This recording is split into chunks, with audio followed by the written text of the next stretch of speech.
अस्सलाम वालेकुम, कैसे हैं आप सब लोग? उम्मीद करती हूँ आप लोग सब बहुत खुश होंगे। अल्लाह ताला आपको तमाम बीमारियों और परेशानियों से बचाए, आमीन सुम्मा आमीन। तो जी आज के व्लॉग की शुरुआत हो रही है चटनियों वगैरह से। तो ये चटनी मैं बना रही थी बारबेक्यू वगैरह के लिए और दूसरे जो आइटम्स होते हैं उसके लिए, और कुछ बनाकर मुझे लेकर भी जानी थी, वो मैं आगे चल के आपको बताऊंगी।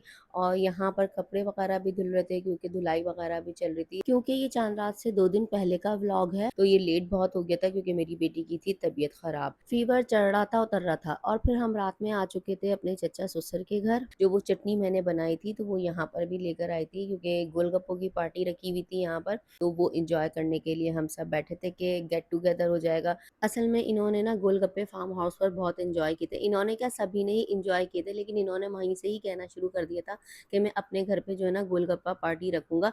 तो वहाँ इसी वजह से इन्होंने सबको इनवाइट किया हुआ था और बाकी लोग रह गए थे आने के लिए। मेरी नंद भी रह गई थी जिन्होंने पानी बनाना था। दही चटनी और दूसरी चटनियाँ मैंने बनाई थी, और ये आलू और चने वगैरह इनकी फैमिली जो उनकी वाइफ थी उन्होंने उबाल लिए थे। बाकी पानी वगैरह मेरी नंद ला रही थी और गोलगप्पे हमने ऑर्डर कर दिए थे, मतलब इस तरीके से। तो ये था कि एक दिन पहले चांद रात से ये इंजॉय बहुत ज़्यादा किया सबने, और सब बहुत ज़्यादा हैप्पी थे कि इस तरह का गेट टुगेदर होना चाहिए। ज़रूरी नहीं है कि खाना ही खाया जाए। तो यहाँ पर सब लोग बातें, शुगल मेला, ये सब कुछ चल रहा था क्योंकि इंतज़ार हो रहा था पानी आएगा तो फिर गोलगप्पे भी आ जाएंगे। तो इतने में मेरी नंद पहुँच गई थी तो दस्तरखान प्रॉपर लगना शुरू हो चुका था। सब यहाँ पर जो है ना आहिस्ता आहिस्ता करके निकाल रहे थे और दस्तरखान भी लगा रहे थे। और माशाल्लाह इतने सारे थे ना कि फिर भी बच गए थे, फिर इन्होंने बांध कर सबको दिए थे। खट्टी मीठी चटनी, ठंडी ठंडी दही और ठंडा ठंडा गोलगप्पों का पानी इतना मज़ेदार लग रहा था ना, क्रिस्पी गोलगप्पे, कि दिल चाह रहा था बस खाए चले जाओ। आप यकीन करो इतने ज़्यादा खाए गए थे ना, और उसके बावजूद भी ये बच गए थे गोलगप्पे। और फिर यहाँ पर जो हुआ गोलगप्पों का इख्तिताम, ये देखें कितने सारे बचे हुए ना। तो अभी ये एक थैली थी और एक थैली और थी, इतने डबल मंगा लिए थे ना कि जो है ना पेट भर के जी भर के खाए। उसके बाद जो है ना हमने खाना नहीं खाया था क्योंकि इसी से ही इतना पेट भर गया था, क्योंकि 8-9 बजे का टाइम हो गया था, लेट इतने हो गए थे। और ये था जी नेक्स्ट डे, चांद रात से एक दिन पहले का दिन। मुझे दिलाने थे अपनी बेटी को कपड़े। ईद के तो आ चुके थे, सेकंड थर्ड डे का सूट था ये, वो रह गया था। तो उनके पेपर चल रहे थे, इस वजह से सूट वो लिए नहीं गए। तो वो मैं सूट लेने आई हुई थी। तो यहाँ पर जो है ना बड़ी बेटी का लेने आई थी। तो मुझे ये ड्रेस बहुत पसंद आ रहा था, कॉर्ड सूट था। तो फिर ये था कि चलो ये बाद में देखते हैं, पहले जो है ना दूसरा सूट देख लेते हैं। मुझे आदत है, अच्छा पहले मैं जब मार्केट जाती हूँ ना तो मैं सब दुकानें देखती हूँ, मैं एक दुकान पे नहीं रुकती, हर दुकान को टच करती हूँ, वहाँ के रेट वगैरह लेती हूँ। फिर उसके बाद जब मुझे समझ आता है ना, हाँ भाई जो एक नज़र में क्लिक करे वो सूट में लेती हूँ। तो यहाँ पर मैं आ चुकी थी सबसे पीछे वाली लाइनों पे, क्योंकि हम इस दुकान से ना काफ़ी सारे सूट पहले भी ले चुके हैं, बहुत अच्छे इनके सूट होते हैं। लेकिन ये होता है कि हर कोई एमआई सूट मत नहीं ले लेते, जब कोई समझ आता है वो लेते हैं। ये मुझे अच्छा लग रहा था डिसेंट सा गर्मी के लिहाज से, तो फिर मैंने कहा वाइट है मैला हो जाएगा, तो वो मैंने नहीं लिया था। गर्मी के लिहाज से ना शार्प कलर अच्छे नहीं लगते, इसलिए लाइट कलर जो डिसेंट होते हैं ना वो अच्छे लगते हैं। उसके बाद मैं आ चुकी थी घर पर।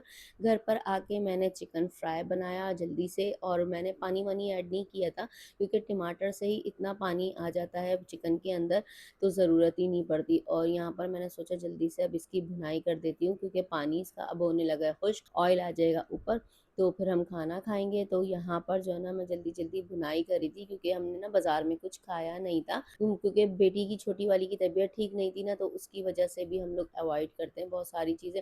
जाहिर सी बात है जब हम खाएंगे तो बच्चा भी मांगेगा, और बच्चे पहले होते हैं। अब इसका पानी खुश्क होने लगा है तो फटाफट से हम इसको भूनते हैं और अपने खाने को तैयार करते हैं जल्दी से। खाना माशाल्लाह से तैयार हो चुका और अब हम खाना खाएंगे। बहुत मज़े का सालन बना हुआ था, पेट भर के तो खाना नहीं चाहिए, सुन्नत के हिसाब से एक हिस्सा खाली रखना चाहिए, तो वही मैंने भी किया।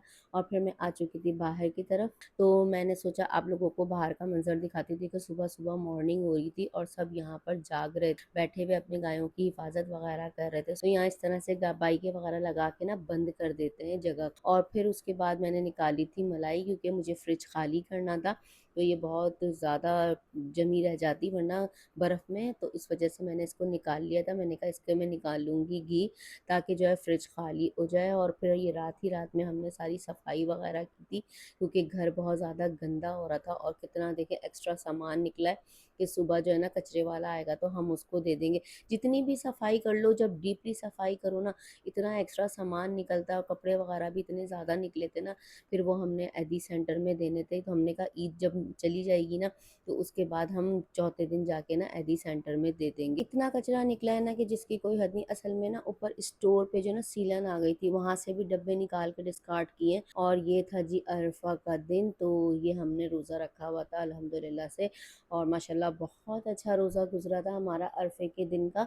तो हमने यहाँ पर रोल, केला, तरबूज, थोड़े से पकौड़े, शरबत वगैरह जो है ना रखा हुआ था। अभी ये था कि जो है ना मैं पकौड़े वगैरह फ्राई कर रही थी, क्योंकि जल्दी बहुत हो रही थी और अज़ानें होने का भी टाइम हो शुरू हो चुका था, तो इस वजह से। और फिर रात में मैं चली गई थी केएफसी। तो केएफसी में ये था कि मेरी बेटी को लग रही थी भूख, तो वो कह रही थी मम्मा कुछ अलग से लेकर आते हैं, ये नहीं खाना मुझे। तो हम लोग केएफसी का खाते हैं, क्योंकि रोज़ा खोला था। रोज़ा खोलने के बाद हमने अफ्तार के बाद कुछ खाया नहीं था, तो फिर हम लोग केएफसी लेने चले गए थे। तो केएफसी में यहाँ इतना रश था ना, ऐसा लग रहा था जैसे ना सब कुछ फ्री मिल रहा है। और हमारा जो नंबर था ना, वो काफ़ी देर बाद का था। उन्होंने कहा तकरीबन आपको आधे से पौन घंटा इंतज़ार करना पड़ेगा। तो हमने कहा चलो कर लेते, लेकिन शुक्र अल्हम्दुलिल्लाह कि इतना ना टाइम नहीं लगा। और जी ये आ चुका है ईद का दिन। आप सब लोगों को ईद बहुत बहुत मुबारक हो। मेरा व्लॉग बहुत ज़्यादा लेट हो चुका है, और यहाँ पर जी जानवर गिरा रहे हैं हमारे पड़ोसी कुर्बानी के लिए, तो मैंने थोड़ी सी रिकॉर्डिंग कर ली थी। और ईद के पहले दिन भी मैं कहीं नहीं जा सकी, क्योंकि मेरी बेटी की तबीयत ठीक नहीं थी। और ये था जी सेकंड डे मैं अम्मी के घर आई हुई थी। उसकी तबीयत अब भी ख़राब थी, क्योंकि उसके हो चुके थे मम्स, और मम्स इतने ज़्यादा तकलीफ़ दे रहे थे ना। पहले तो उसको बुखार चढ़ रहा उतर रहा था, उसके बाद उसको जो है ना मम्स हो गए थे। फिर मुझे तो पता ही नहीं था, पहली बार मेरे सामने ये चीज़ हुई थी, तो फिर सबने बताया नहीं इसे झड़वाओ, जब जाके ये सही होंगे। अब हम उसको झड़वा रहे हैं, अल्लाह का शुक्र है अब बहुत बेहतर है। और मेरी अम्मी के यहाँ सब लोग आहिस्ता-आहिस्ता आना शुरू हो जाते हैं, वो किसी को कहते नहीं है, सब खुद ही आते हैं अल्हम्दुलिल्लाह से। और फिर रात में जो अम्मी ने रखी हुई थी टिक्का पार्टी, मतलब वो ऐसे थी कि वो बाज़ार से बनवाया हुआ था उन्होंने, टिक्का बोटी वग़ैरह ना। तो कुछ जो रिकॉर्डिंग थी वो मेरी बेटी की तबीयत की वज़ह से हो नहीं सकी, और कुछ फिर दिल भी नहीं चाह रहा था। तो जो था मैंने आप लोगों के साथ स्टेप बाय स्टेप शेयर किया है। उम्मीद करती हूँ आपको मेरा व्लॉग पसंद आएगा। व्लॉग पसंद आए तो लाइक, शेयर, सब्सक्राइब। मिलते हैं नेक्स्ट व्लॉग में। अपना और अपने प्यारों का ख्याल रखें। अल्लाह हाफ़िज़।